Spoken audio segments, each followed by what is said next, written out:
서양 언어인 영어에서 교육을 나타내는 education이라고 하는 단어는 라틴어에서 비롯된 단어라고 합니다. 백지 상태의 어떤 인격체에게 무언가의 지식 정보를 주입하는 것이 아니라 그 내면의 본성 속에 이미 있는 것을 끌어내는 것, 그것이 education이라고 하는 단어의 언어적 의미라고 합니다.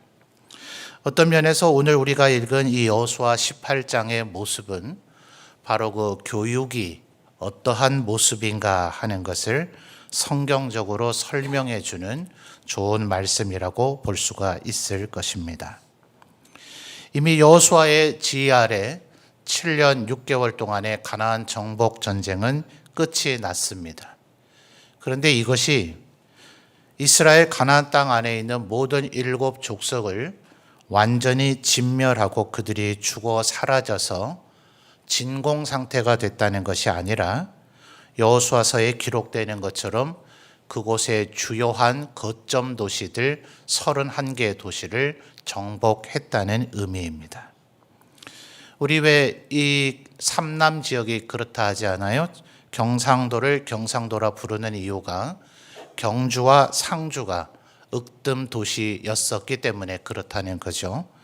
말하자면 경상도를 점령했다라는 이 여호수아서의 말씀은 경주와 상주의 거점을 확보했다는 것이지 문경, 안동, 예천은 아직 점령해야 되는 상태로 남아 있었다 하는 겁니다.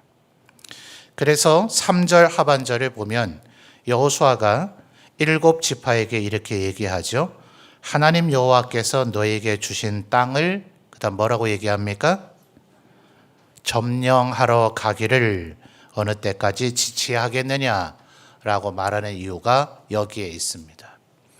그러니까 지금 가나안 땅 전역은 거대한 주류 세력들은 이미 이스라엘에게 의해서 패배를 당했습니다. 그러나 패잔병들은 아직 남아있기 때문에 분명히 자기들에게 할당된 영토를 정복하는 데에는 충분한 대가 지불과 희생 그리고 위험과 어려움은 여전히 남아있는 상태입니다. 5 지파는 이미 땅을 다 가서 정복을 했어요. 7절 중반절에 보면 요단강 동쪽에 아모리 왕 시온과 옥의 땅을 이미 점령했었죠. 갓 지파와 루벤 지파 그리고 므낫세의 절반 지파 그리고 이 18장이 되기 전까지 므낫세 지파는 이 요단강 동쪽과 또 요단강 서쪽에서 영토를 얻었고 또 유다와 에브라임 지파도 자기들의 영지를 얻었기 때문에 5개의 지파는 영지를 얻었지만 7개의 지파는 아직 그 땅을 점령하러 나가지를 못했던 것입니다. 자, 그래서 4절 말씀에 여호수아가 이 7 지파에게 이렇게 명령을 합니다. 너희는 각 지파에 몇 명씩이요? 3사람씩 선정하라는 거예요. 이 선정하라라고 하는 이 단어가 성경에서 제법 많이 세우는데 말하자면 지도자를 선출하는 작업을 얘기합니다. 그냥 아무나 보낸 것이 아니라 각 지파에서 3명씩 리더가 될 만한 사람, 영향력이 있는 사람, 다른 사람들에게 선한 영향력을 미칠 만한 사람들을 선정해서 그들을 보내서 그들이 자기들이 점령해야 될 땅을 그려가지고 4절 하반절에 나오죠. 그 땅을 그려가지고 내게로 돌아오게 하라 했다는 것입니다. 9절 말씀을 보시면 그 사람들이 가서 그 땅으로 두루 다니며 성읍들을 따라서 7 부분으로 그다음 무슨 단어가 나타납니까? 책에 그려서. 그러니 이것은 개괄적인 거대한 하나의 지도를 그린 것이 아님을 얘기해 주고 있습니다. 우리는 그냥 12 지파 이러지만 지파가 한 집안은 아니죠. 민수기의 기록을 보면 가나안 땅에 들어올 때에 평균적으로 적은 지파는 약 3만 명, 많은 지파는 약 8만 명, 평균으로 해서도 각 지파당 5만 명 가량이기 때문에 그들이 한 집안일 리가 없잖아요. 우리가 잘 알고 있는 대로 레위 지파도 게르솜, 무라리, 고핫이라고 하는 세 개의 종족으로 나눠지게 되어지죠. 그러니 이들이 차지해야 될 땅이 그저 눈에 보이는 한 땅이 아닙니다. 그래서 9절 말씀을 보면 성읍들을 따라서라고 얘기했죠. 그러니 아마도 3명이 그려야 될 한 지파가 차지해야 될 땅이 지도 한 페이지로 되지가 않았을 거예요. 그래서 9절에 무슨 단어가 나타났다고요? 그것을 책으로 만들어야 될 정도였다 하는 겁니다. 자, 여기에서 이제 교육에 대한 개념들이 다 나오는 거예요. 5지파, 아까 말했던 요단강 동쪽과 요단강 서쪽에서 먼저 앞서갔던 유다, 에브라임을 비롯한 5지파들은 이미 땅을 얻었습니다. 그런데 모든 아이들, 모든 자녀들, 모든 사람이 그렇게 똑같은 것은 아니죠. 누군가는 굉장히 빠른 반응을 보이고 굉장히 적극적인 의지와 열정을 가지지만 누군가는 왠지 소극적이고 뭔가 좀 더딘 것 같고 좋게 보면 신중함이지만 나쁘게 보면 우유부단한 성향을 보일 수가 있습니다. 그들에게 지금 꿈을 꾸도록 그림을 그리게 하라는 거예요. 그런데 40년 전에 가데스 바네아에서 40일 동안 이 땅을 정복했던 것과는 다르죠. 그때는 지파당 몇 명이었습니까? 한 명씩이었고 그들은 그림을 그려오지는 않았습니다. 가서 보고만 왔었고 그때는 정복해야 될 땅이었지만 지금은 정복한 땅을 가서 차지하면 될 일입니다. 보고 나서 그림을 그리려면 뭐 해야 될까요? 미술을 해 보셨습니까? 뭔가를 보고 인물화를 그릴 수도 있고 정물화를 그릴 수도 있고 풍경화를 그릴 수도 있고 상상의 그림을 그릴 수도 있을 터인데 뭘 그리든 아무리 간단한 것을 그리든 그것을 보고 바로 손으로 동작이 옮겨집니까? 그렇지 않죠. 반드시 머릿속에서 이것을 어떻게 표현할까, 어떻게 그려낼까 생각을 하게 합니다. 이것이 40년 전에 가데스 바네아에서 12정탐꾼이 이 땅을 정복할 수 있을 것인가를 보고만 온 것과 다른 점입니다. 그들은 보았을 때 두 사람 여호수아와 갈렙은 하나님께서 능히 우리와 함께 하셔서 이 땅을 정복할 수 있게 하실 것이다 라고 생각했지만 나머지 10명은 우리는 그들 앞에 마치 메뚜기와 같아서 우리는 죽임당하고 전멸당해 버릴 것이다 라는 감정에 사로잡혔습니다. 그 감정은 그림을 그리는 작업을 하다 보면 사실이 될 겁니다. 굉장히 두려워 보이던 것들도 그림으로 그려놓고 보면 실상은 별게 아니라는 머리의 감정이 지식의 정리로 나아가게 되겠죠. 그리고 4절 말씀에서 한 지파당 3명씩이 나가게 되었으니 견해들이 조금 나눠지긴 합니다. 9절 말씀을 보면 아까도 살펴봤듯이 성읍들을 따라서 책으로 만들 정도였으니 3명이 각각 분담을 해서 너는 문경을 그려라, 나는 안동을 그리겠다, 너는 예천을 그려라 라고 분담을 한 것일까? 아니면 3명이 너는 왜 문경을 그렇게 그리냐? 그렇게 어려운 것이 아니야. 그렇게 그리면 잘못된 정보를 주게 돼. 정확하게 그려야지 라고 3명이 토론했을까? 여러분 생각엔 어떻습니까? 저는 아마도 여호수아가 바로 자기 자신이 40년 전에 갈렙이 자기와 뜻을 같이 하기는 했지만 나머지 10명의 정탐꾼이 어처구니 없는 보고를 했던 일을 직접 경험했던 사람 아닙니까? 3절을 다시 보시면 3명씩 각 지파당 3명씩 가라고 지시한 주체는 여호수아입니다. 아마도 그래서 저는 이 후자 3명이 문경은 그렇게 그리면 안 돼. 아니야. 안동의 중요점은 그게 아니야. 예천은 이런 점이 좋은 것이야. 라고 3명이 서로 토론하게 만든 것이 아닐까라고 보는 것이 타당하다고 보여집니다. 그림을 그리게 함으로써 감정이 정확한 팩트로 정리하게 되어집니다. 세 명이 생각을 나누고 공유하게 됨으로써 그 생각들은 정리가 되어지고 나만의 왜곡된 생각이 바른 생각으로 교정되어지게 되어집니다. 그리고 그것은 보다 구체적인 사실과 비전과 정보를 가지게 되고 결국은 그 7지파가 자기들의 땅을 차지하게 되어지게 됩니다. 자, 그렇다면 여기에서 우리 교사 선생님들의 역할은 무엇일까요? 여러분이 3명의 정탐꾼입니까? 여러분이 그림을 그려야 되는 사람입니까?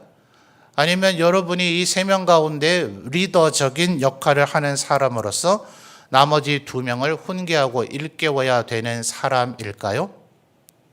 저는 오히려 역설적으로 여러분이 그림이 되어야 한다고 생각합니다. 이들이 지금 보아야 되는 것은 정복해야 될 땅이기 때문에 그들은 가서 성읍을 그려왔습니다. 그런데 우리가 지금 가르치고 있는 우리의 다음 세대, 우리의 자녀들이 배워야 되는 것은 무엇입니까? 그것은 한결같이 바울사도의 표현대로 영원한 것은 우리의 눈에 보이지 않기 때문에 보이지 않는 것을 가르쳐야 합니다. 보이지 아니하시는 하나님을 이들이 알고 믿을 수 있도록 도와야 합니다. 보이지 아니하신 예수님을 알고 믿도록 도와야 합니다. 보이지 아니한 예수 그리스도의 보혈의 은혜를 이들이 믿고 알게 해야 합니다. 이들이 도대체 무엇을 보고 그것을 그릴 수 있겠습니까? 이들이 그려낸 것이 내가 바르게 그린 것인가 맞게 그린 것인가 이들이 3명씩 무엇을 토론하고 교정할 수 있겠습니까? 이스라엘의 7지파는 이스라엘 땅 전역을 볼 수가 있었지만 이들이 봐야 되는 것은 대부분 우리의 눈에 보이지 않는 것이라 이들은 우리 어른들과 교사들을 바라볼 수밖에 없을 것입니다. 동시에 우리는 교사가 되었다 하더라도 또 혹은 목사와 교회 지도자들이 되었다 하더라도 우리도 온전하지 않죠. 실상은 우리들이 큰 그림이 되어야 된다라고 말씀을 드렸지만 우리도 때로는 무언가를 보는 사람이었습니다. 무엇을 보아야 할까요? 우리가 보는 만큼 자라나게 되어질 것입니다. 그래서 우리 교사 선생님들은 누군가에게 무언가를 가르친다, 누군가에게 무슨 지식 정보를 전달한다, 누군가에게 무언가를 가르쳐 알게 한다라기 이전에 내가 어떤 사람이 되어야 할까를 꿈꾸는 사람들이 되기를 바랍니다. 여러분이 성장하는 만큼 여러분의 학생들, 여러분을 바라보는 제자들이 자라나게 될 것입니다. 여러분을 통해서 하나님을 믿는 사람의 모습이 무엇인지를 알게 될 것입니다. 여러분을 통해서 우리가 알고 있는 신앙의 모습이란 무엇인지를 바라보게 될 것입니다. 그래서 교사란 누군가에게 무언가를 가르치는 것이 아니라 내가 마치 이들 앞에 비춰지고 보여지는 그림이 되어져서 이들 앞에 우리가 어떤 존재인가를 보여줌으로 이들이 자라날 수 있도록 돕는 사람이다 하는 것입니다. 사랑하는 교사 선생님 여러분, 아마도 당장 눈에 보이는 열매가 때로는 있지 않아서 마음이 아프고 애통할 때도 있었을 것입니다. 지금 다시 한번 보십시오. 이스라엘의 5지파는 3명의 정탐꾼을 보낸 적이 없습니다. 갓과 루벤과 므낫세, 에브라임, 유다는 5명의 3명씩의 정탐꾼을 보낼 필요가 없이 이미 그들이 점령해야 될 땅을 점령했었기 때문입니다. 그렇다면 나머지 7지파는 결국 땅을 얻지 못했는가? 아닙니다. 그들은 분명히 앞서갔던 5지파보다는 더딘 것 같았고 느린 것 같았지만 그들은 오히려 하나님 앞에 3명씩 보내서 자기들이 차지해야 될 땅을 그려오고 결국 그들은 땅을 차지했으며 그들도 이스라엘의 12지파로서 하나님의 은혜와 축복을 받는 이들이 되었다 하는 것입니다. 어쩌면 우리의 자녀들 가운데는 지금 뿌리를 내리고 있을지 모릅니다. 어떤 식물은 그렇다 하지 않아요? 뿌리를 굉장히 오랜 시간 동안 뻗어 내려가고 있다가 땅 위에 보여지는 것은 전혀 자라고 있지 않은지라 어떤 순간이 되어지면 순식간에 수십 메타를 자라나는 나무가 있다고 하지 않습니까? 여러분이 맡은 아이들이 내가 한 가지를 가르쳐주면 한 가지를 깨닫고 한 가지를 가르쳐주면 10가지에 반응하는 것이 아니라 하더라도 포기하지 마십시오. 그 과정 속에서, 그런 어려운 과정 속에서도 선생님이 어떻게 하시는가, 선생님이 어떻게 자라가시는가, 이 아이들은 안 보는 것 같아도 보고 있을 것입니다. 세월이 지나면 여러분이 가르쳤던 지식 정보는 기억이 흐릿해질지 모르지만 여러분이 섬겼던 그 사랑과 그 눈물은 이 아이들의 영혼에 영원토록 새겨져 있을 것입니다. 그러면 되는 것이죠. 지금 우리가 볼 때 굉장히 모든 예배에 충실하고 또 모든 성경 지식을 알고 있고 늘 선생님들의 가르침에 긍정적이고 빠른 반응을 보였다 하는 친구들이 지금 여전히 신앙생활을 잘하는 것은 아닙니다. 모세를 한번 생각해 보십시오. 40세가 되었을 때 그 사람은 살인자가 되어져 버렸습니다. 80세가 돼서 호렙산에서 하나님을 만나 애굽으로 되돌아왔을 때 형 아론과 미리암은 그를 영접했지만 어머니 요게벳의 얘기는 전혀 성경에 등장하지 않습니다. 어쩌면 요게벳은 돌아가셨을지 모릅니다. 또 어쩌면 홍해를 건너고 미리암이 탬버린을 들고 춤을 췄을 때 성경 외경이나 유대인들의 미드라시라고 하는 율법의 해설서를 적어놓은 서적들에서는 요게벳이 홍해를 건널 때 있었다라는 견해도 있습니다. 그러나 그것은 정경이 아니기 때문에 정확한 사실로 우리가 받을 수는 없습니다. 어쩌면 요게벳은 모세가 다시 하나님의 사명을 받고 돌아왔을 때 요게벳은 이미 세상을 떠났을지 모릅니다. 요게벳의 잔상에 남아있는 마지막 모습은 뭡니까?